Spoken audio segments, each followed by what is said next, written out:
அஸ்ஸலாமு அலைக்கும் வரஹ்மத்துல்லாஹி வபரகாத்துஹு.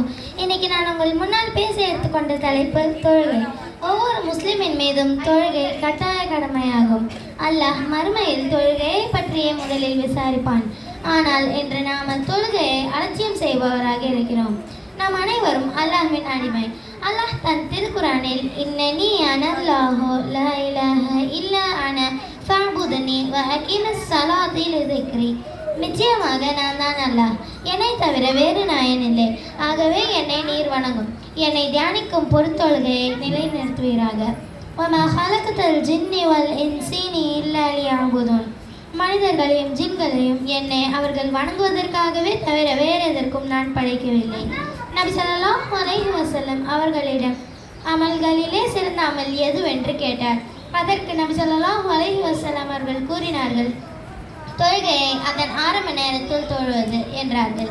மேலும் நபி ஸல்லல்லாஹு அலைஹி வஸல்லம் அவர்கள் கூறினார்கள், உங்கள் பிள்ளைகள் 7 வயதை அடைந்ததும் தொழுவுமாறு ஏவுங்கள்.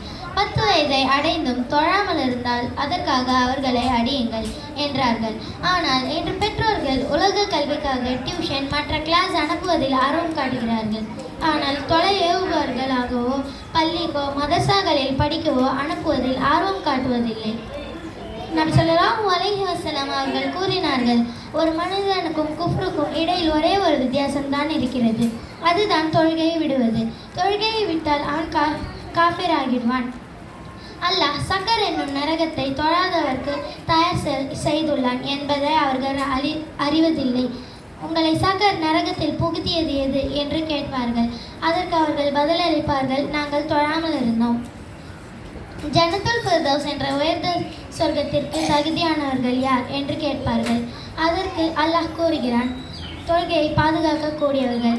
எனவே இன்ஷா அல்லாஹ் நாம் அனைவரும் தொழுது ஜன்னத்துல் ஃபிர்தௌஸ் என்ற உயர்ந்த சொர்க்கத்தில் ஒருவராக இருப்போம் என்ற என் உரையை நிறைவு செய்கிறேன். மாஹிர் கவான். அல்ஹம்துலில்லாஹி ரபில் ஆலமீன்.